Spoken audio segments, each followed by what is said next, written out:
episode 22 of my I Love Learning podcast. My name is Dr. Gina Anderson, and I am the host of the I Love Learning podcast and the CEO of Luma Brighter Learning. Luma actually helps the transportation and logistics industry save lives through our award-winning learning management system. To find out more about Luma Brighter Learning, go to lumabrighterlearning.com. And I would love it if you would subscribe to our YouTube channel by clicking the link in the comments. Thank you so much for joining us. Please let us know where you're tuning in from today, from around the world. And you all are going to be super impressed with our guest today, Chad Hufford, who's actually joining us from Alaska. I think he's our first and only guest to join us from Alaska. So let's go in the comments, share where you're from, and let's get ready to meet Chad. He's an incredible, incredible human who really helps leverage people's finances. And, you know, the one thing I wrote about on my LinkedIn this past weekend is anytime you reach a roadblock, you can really help yourself, move yourself forward. And finances is a topic that I know is on a lot of people's minds. So I think today is going to be really, really helpful and interesting to a lot of guests listening today. So Chad, thank you so much for joining. Why don't you introduce yourself to everyone? Tell us a little bit about yourself and what you're passionate about. Well, Gina, it's a pleasure to be here, and I really appreciate the opportunity to be able to chat with you and your audience and help them be more intentional about their future and ultimately pursue a more abundant life. And that really is my passion, is using finance as a means, as a tool to help people pursue a life with more freedom and meaning. We always tell people that we want to make sure you don't run out of money in retirement, but more importantly, we want to make sure you don't run out of passion and purpose. And I think a lot of times the financial planning community, we miss that. We're so focused on the money, we forget about what the money is for. And we want to make sure people don't run out of passion or purpose in retirement. Yeah, I mean, that's incredible. You know, I've read a few finance books and recently that really talk about how you see and how you've grown up viewing money really influences like your thoughts about money, and how you use and save for the future and how it can actually impact and cause stress in your life. So I really appreciate that you're here to help us today think about this and think about, you know, the impact it can have. And do you find like with your passion of helping people with their finances and with saving for the future that either you've had roadblocks or hurdles that kind of have impacted your movement forward, or maybe there's people that you work with that kind of impact their movement forward towards their future? Well, I think the biggest thing really is beyond just finances and helping people, again, be more intentional about the future. And I think a lot of us, we treat the future version of ourselves almost like that person is a stranger. Like the consequences, my actions today, I'm not going to have to deal with that. Future Chad, future Gina, like that's their problem. And I mean, you chuckle while I'm saying that, but it's really true. Like we buy things, it's like no payments until June. Like, well, June will never get here. You know, that's not my problem. That's June Chad's problem. So I think getting people to really create alignment with their current decisions and where they want to be and what they want to be doing in the future is really, really important. And I would say a big roadblock that I faced along that would be that fear of rejection, fear of failure. And you can even broaden it to fear of ambiguity. I think that's like we really strive for certainty in our life. And sometimes certainty can keep us stuck. It can keep us in current circumstances that are maybe known and understood, but not ideal.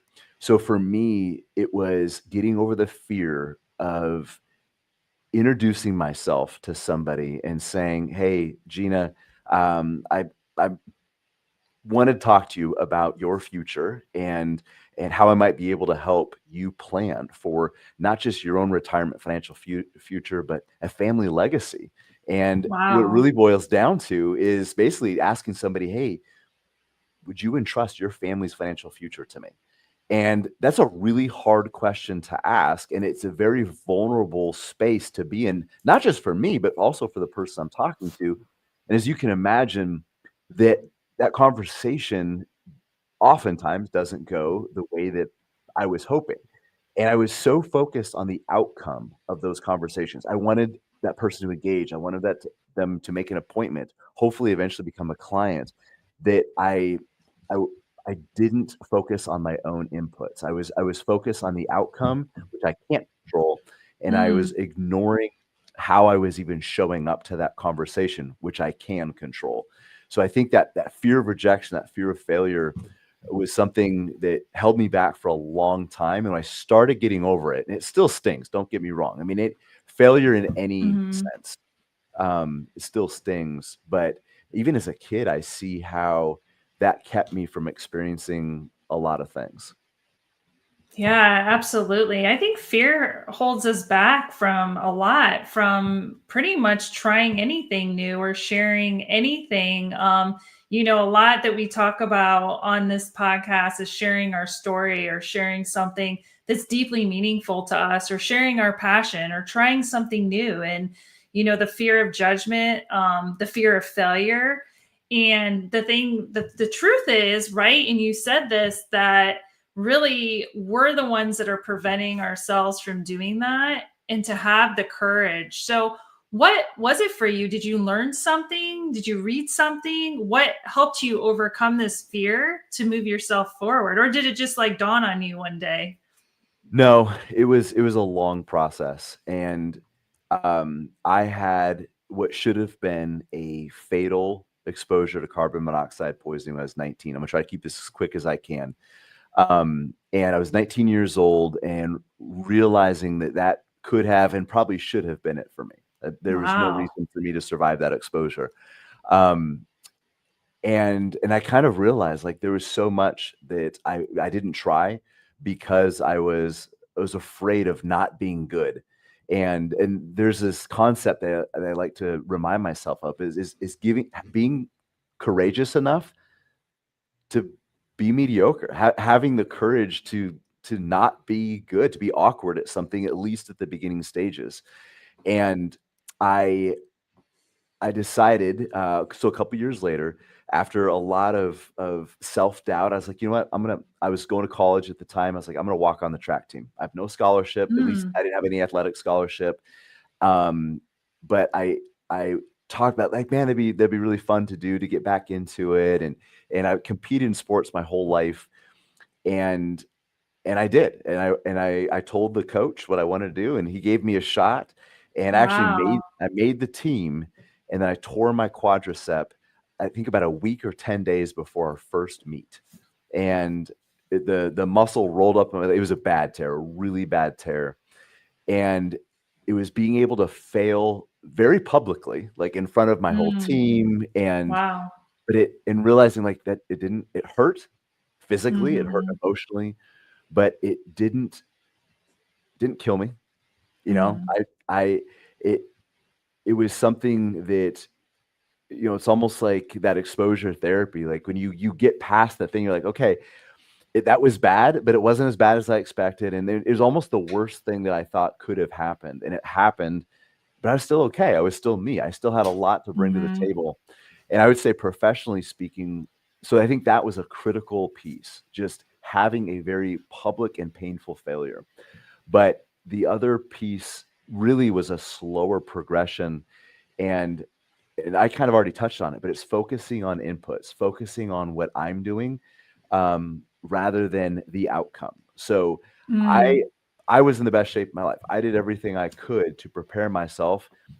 I got unlucky, however you want to look at it, but I held up my end of the bargain. So when it came to prospecting for clients and talking to people and inviting them to engage professionally with me, it was that same thing. I was like, I can't Mhm. control if somebody says yes. I can't control if they're going to even be good to work with, but I can control how I show up to those conversations and how many people I engage with. So actually, Gene, I made a game of it, and I stopped Uh, keeping track of what the outcomes were, and I only kept track of the inputs, how many calls I made every wow. single day.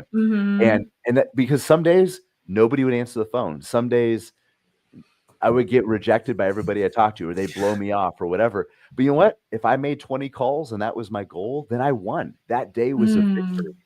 Mm, And it's mm, really changed how I've looked at life and counting wins differently. So I'm managing my inputs, and I'm less concerned about the outcome because that's the unknown. I can't control it, and it mm. allows that fear of failure to subside a little bit. I love that. This idea of looking at your wins differently. I mean, that's really impactful, and I think that that's a really awesome takeaway of thinking about how you approach just different hurdles, because you're the hardest critic on yourself, you yourself. And so if you kind of reposition it, Chad, that's brilliant. I mean, that's really brilliant, because I think a lot of times what we're doing is we're so hard on ourselves on the outcome, and we don't have any control on that. But the fact that I got up and I applied, I got out on the field and I tried, I took the first step to make a call. That's the win. Well, in my industry does a terrible job of getting us to focus on everything we can't control. So when people think about investing, they think of the stock market, the economy, or interest rates, or tax laws, all these different things. All those things are important. Don't get me wrong, but Gina, you and I, we can't control who's in the White House. We can't control what wars are going on in the Middle East. We can't control interest rates or inflation. All those things matter, but we can't control any of them. And so often, especially in finances, people are so focused on what they can't control that they forget to put their energy and effort into the things that they can influence, like paying down debt, like their savings rate, like being on a budget, coming up with realistic financial, like all those different things we can do, but it's easy to overlook them because we're sitting and waiting for all the things that we can't control to hopefully work out in our favor. Yeah, absolutely. I was going to ask you, Chad, what are things that we can control with our finances? But I like that. I mean, you just gave like 10 examples. Like, stop worrying about the future, what's going to happen, and save for today, right? Like, start a savings nest today. Well, for us, we're trying to help our clients really become the best versions of themselves. Like we tell them, Mm, we're not here to help you find better investments. Yes, that's a part of mm, it, but it's not our biggest goal. Our biggest goal mm. is to help people become better investors, to operate that tool differently. I mean, you and I were talking offline about some of the risks with truck drivers. And I mean, I'm here in Alaska, like the risk of a 1,000-pound moose running across the road when you're driving for 8 hours in the middle of the night, like that's a real thing. But Yeah. the truck has safety features, all those different things, but ultimately it's the behavior of the driver. That's what makes the biggest difference, making sure they're managing their own behavior well. And it's the same thing with finances. Yes, there might be divots and potholes and sharp turns on your road. Sometimes there's detours that you didn't expect, but the Right. way you manage your own behavior along that winding road of life, that is the biggest variable to somebody's success. Oh, I love that, Chad. You are so inspirational. I'm so glad to know you. Can you share with everyone what winning means to you then? What does winning mean to Chad? Winning means to be able to pursue the life that is most meaningful, important to me and the people around me. It's really freedom. Mm, And a lot of us, and again, even in this industry, we pursue what we think is important to other people. A lot of people don't have a really good objective for what they want their life to look like. So one of the questions that I would pose to your audience, your listeners, is what do you want your life to look like if you never had to produce a paycheck ever again? Because I don't even want to mm, call it retirement, because a lot of times people use retirement like it's a goal to stop working, and it's just not big enough. Like what are you right. retiring to is way more important than what you're retiring from. So winning for me is having the freedom to pursue what I am most passionate about, what gives me meaningful purpose, and helping others do the same. Yeah, I love that. It kind of leads into what makes you happy, right? Like, what makes you happy, Chad, to go on every day? Because I think of this question of retirement, because people ask it a lot, like, what are you going to do when you retire? And it's like, no, what am I doing today? Like, this is my passion. This is what I love. I'm never going to stop doing what's true to myself and my core. So what is it, Chad, that keeps you happy and going? If I can mention something else before I answer that question, and Yeah. I think that's where people get really hung up is because we don't know the answer to those questions. Yes. And we end up chasing somebody else's dream instead of our own. We dance to somebody else's music and wonder why we're tripping over ourselves. And with today's, I think it's probably always been like that, but today's culture of like social media and Instagram and TikTok, like we see what everybody else is doing and we don't know like what's important to us. And that's where money Mhm. really can get people hung up because money is easy to measure. And I would just say if money ever becomes the goal, you're on the wrong path. Money is a Mm. means to an end. Money is a tool that we use to build a more purposeful and abundant life. But if money becomes the goal, the end in itself, it creates some pretty destructive things. So for me, what makes me happy is seeing other people win, seeing other people achieve their dreams and experiencing victory along with them. I come from a coaching and athletic background. We've already kind of touched on that a little bit. And I loved it then. It's just what I'm coaching now is different. I'm coaching finances, but being on the life journey with somebody and watching them evolve into a better and more fulfilled version of themselves. I'm like you. I can't imagine not doing what I'm doing today. And that's Mhm. why I don't even talk about retirement so much as I do a work optional lifestyle because I want to do the work that is most meaningful to me, and I am blessed that I get to do that as a career every day. It's gone from a Mhm. job to a career to a calling, and I can see the passion that you have for what you do, and just Mhm. we are so blessed to be able to do every day what makes us happy and what helps create victories in other people's lives. Absolutely. You say what makes you happy is to see other people win. And I think that drive, just like you said, it's a fulfilling purpose that through that drive and through seeing people win, you win, because ultimately that's what makes you happy. So it's really finding what that is inside that makes you happy and go for it. I love that. So our guest from last week, I don't know if you watched it, but Ed Burns was my guest, and he had a question for you, Chad. And he asked this question: what is money? So he like said dollar, cents, a concept. So how would you answer what is money? If I can answer that in two ways, I want it from a practical standpoint. Money is purchasing power. Too many people measure money as currency, and the problem with that is when they invest, they try to conserve currency. If I have $100,000 in this account today, I don't want it to be any less than that tomorrow. The problem is, as we conserve currency, if you have $100,000 today and you put it in a safe and you bring it out 20 years from now, you will have conserved $100,000 worth of currency, but you will have lost probably half of your purchasing power due to inflation.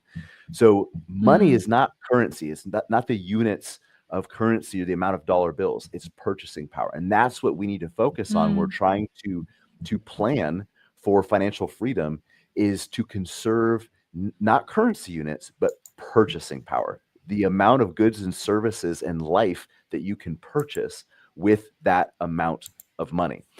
But more holistically, I would say money is a tool. Money is mm. not an end in itself. It is a means to an end. It is a tool that we must learn how to manage. Otherwise, it will end up controlling us. Oh, wow. That's so true. I see these like shows about how I won the lottery and I lost everything. It's like it's horrifying. And people put all their self-worth and value in this concept, like you said, money, which is, the power, like you define it, it's the buying power, but it can be so dangerous and it can be for some people so addicting. And so just not a positive thing. And so I love the bright light you bring to this concept and topic and how you help people because it's so needed. And there's so many people that ask for it and want to learn more about it. And I love that that is the education you provide and you help people win. So I love it. And he actually owns a coffee shop, and he delivers coffee. He actually sent me a bag of his coffee. He's an Inc. 5000 fastest growing winner. He's really dedicated on creating a very pure and organic experience with coffee. And so, what do you think we should ask him next week? Well, so I did a little research on him, and Mhm. obviously, health is a very important thing to him. and which I love. I think physical health and financial health are two pillars you have to have an Mhm. abundant life. So my question would be, what is your vice? Like, what is that? Is there a treat or a snack? What is that thing that is the hardest for you to give up in your pursuit of health? Oh my gosh, I love that question. I don't know. Like for me, I know it's chocolate and I can't have milk, so it's all dark chocolate, which I don't know if it's a bad thing because I think there's good things with dark chocolate, but I love that question. We'll see what he says next week. We'll see what Andrew shares with us since he is on a trajectory of health. So that's fantastic. All right, Chad, I have another question. And this is a serious question because I started my podcast because I had drivers telling me that they had lost their passion for learning and being a learning scientist. That really bothers me that people lose their passion for learning. They lose their passion for living. What would you say from your perspective, from a financial background perspective, if someone came to you and said that they've lost their passion, what advice would you give to them if they just can't find their way? Well, so one of my biggest regrets of my 20s was uh, assuming, well, there's a story I told myself that because I was no longer in college, that I was no longer a student. Hmm. And I have now committed to being a lifelong learner. I read more now than I ever did. And I mean, that is a huge part of my commitment to a better future is to continue to learn. And I have a lot that I am passionate about, but I think for people who don't know what that is anymore, they might have to go back. So what would 5 years ago, 10 years ago, 15 years ago, like what was the thing that you got excited about? And maybe you're burnt out now. Maybe your job is a drudgery. So you might have to go back. The other thing I would ask is if you didn't have to go to work, but you had to do something productive, what would that thing look like? What would meaningful pursuit look like to you if money was no object? You didn't have to collect a paycheck anymore. Paint a picture of your life because it can't just look like 20 years of Saturdays. There's got to be something more.